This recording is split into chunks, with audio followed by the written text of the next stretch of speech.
Okay, all right. नमस्ते, नमस्कार सभी लोगों को। और आपका बहुत बहुत स्वागत है आपके अपने YouTube channel S D sir में।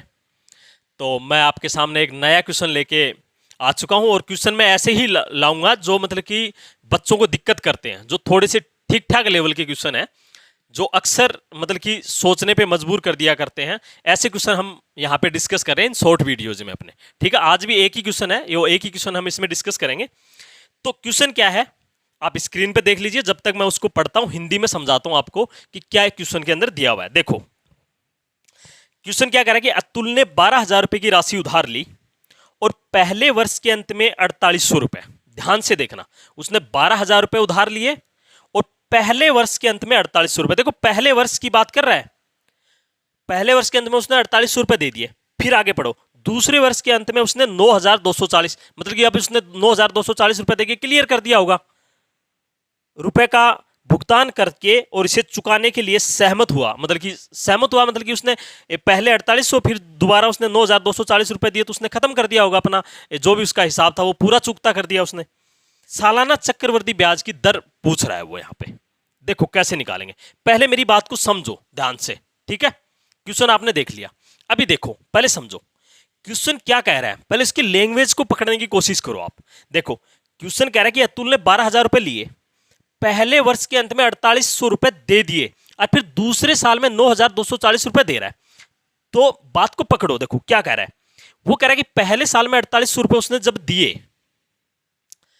तो वो कितने में से 4800 रुपए दिए होंगे उसने।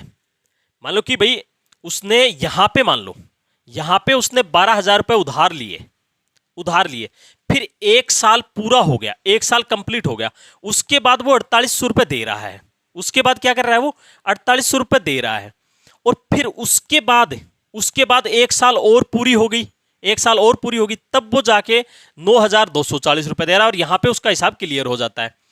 तो देखो बात को समझने की कोशिश करना, जब 12,000 रुपए उसके पास एक साल तक रहेंगे, तो कितना अमाउंट हो जाएगा, ये 12,000 रुपए एक साल के बाद कितना हो जाएगा चक्रवृद्धि ब्याज के हिसाब से। तो आप कहोगे सर 1/r/100 हो जाएगा।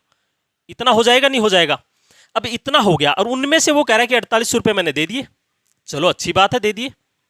अब देखो, अब ये तो उसके पास देने के बाद अब ये इतना पैसा बच गया उसके पास। उसने भाई 12,000 रुपए था, और ये एक साल के बाद इतना हो गया, इतना हो गया एक साल के बाद। ठीक है, और उसमें से उसने 4800 रुपए दे दिया। अब देने के बाद ये उसके पास बच गया, ये कहोगे आप बच गया, ये वो अगली दूसरी बार देगा, दूसरे साल में देगा। तो दूसरे साल में ये प्रिंसिपल का काम करेगा। पहली साल के लिए 12,000 प्रिंसिपल के लिए काम करा, दूसरी बार ये प्रिंसिपल के लिए काम करेगा, और एक साल का और ब्याज लगेगा। तो कितना हो जाएगा ये पैसा, R/100 चक्रवृद्धि ब्याज के हिसाब से अमाउंट हो जाएगा ना भाई। ये इसमें एक साल का और लगेगा, क्योंकि दूसरे साल के लिए ये यहाँ पे प्रिंसिपल का काम कर रहा है। और वो जो टोटल सारा हो जाता है वो 9,240 रुपए तो होता है, क्योंकि लास्ट में ये चुकाता है वो। तो आपकी ये इक्वेशन बन गई, सिर्फ इसी एक लाइन में सोल्यूशन है आपका। बस मैं आपको ये एक लाइन समझाने की कोशिश कर रहा था। ये दिक्कत करती है बच्चों को कि ये कैसे आई। अब आप समझ पाए होंगे कैसे आई। तो मेरा कहने का मतलब ये है कि यह तो है पहले साल का अमाउंट, ये है पहले साल का, ये है दूसरे साल का प्रिंसिपल, और ये है दूसरे साल का अमाउंट जो कि उसने इतना दिया। ठीक है भाई, आई बात समझ में। आई होप आपको अच्छे से समझ में आ गई। अब इसको आप कहोगे सर इसको सोल्व कैसे करें, हम इसको मल्टीप्लाई करें। तो देखो भाई, इसके सोल्व करने का मेरा तो सबसे बेस्ट तरीका कि ऑप्शन दिए हुए हैं, ऑप्शन उठाओ और चेक कर लो, और जो सेटिस्फाई कर जाए वो ऑप्शन टिक कर दोगे यहाँ पे, और सबसे इजी वाला ऑप्शन यहाँ पे आप लेके देखोगे। और फिर भी किसी को मतलब कि ऐसे ही कि सर हम तो वैसे नहीं करेंगे, तो आप भाई इसको एक्स मान लेना, इसको एक्स मान लेना, फिर इसमें क्वाड्रेटिक इक्वेशन बनेगा, उसको सोल्व करना है, और आपका आंसर आ जाएगा यहाँ पे भी। ठीक है, लेकिन मैं तो इसे ऑप्शन से करूंगा भाई, इजी ऑप्शन है मेरे पास, रखूंगा। तो जैसे पहला ही मैंने इजी वाले ऑप्शन पहले उठा के देखूंगा और मैं, ठीक है ना, जैसे कि 10, 20, 15, 25 इस टाइप के हैं। और जैसे कि कोई 13 है, 11 है, 12 इस टाइप के नहीं उठाने पहले। तो मैंने जैसे कि 10 उठाया अपना एक ऑप्शन, तो देखो मैं इसमें 10 वैल्यू रख के देखूंगा। 12,000 ये इंटू 1 प्लस 10/100 माइनस 4800। ठीक है, अब इसी में मैं सेटिस्फाई करवा के देख रहा हूं भाई। ठीक है, और यहां पे क्या हो गया, 1 प्लस 10/100, मेरा ये आना चाहिए सामने। ये कितना हो गया, ये हो गया 11/10। तो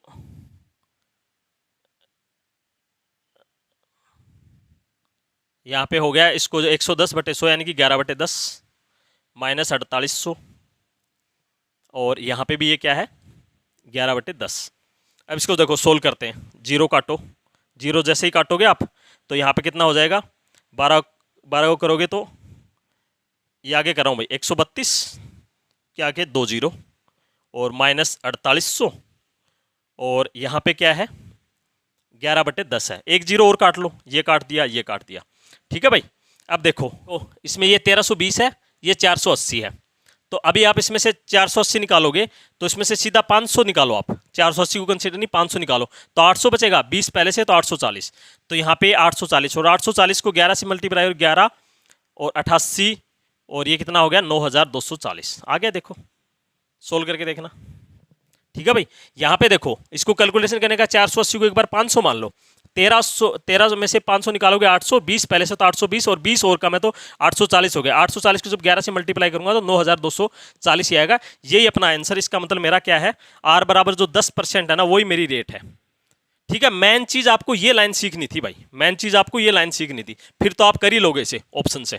ठीक है। मैंने कोशिश करी है आपको कैलकुलेशन भी थोड़ा इजी वे से बताऊं, तो आई होप आपको समझ में आया होगा। इसलिए आप वीडियो को लाइक कर देंगे, चैनल को सब्सक्राइब कर देंगे और अपने दोस्तों के साथ सभी के साथ आप वीडियो शेयर कर देंगे। आपका बहुत बहुत धन्यवाद।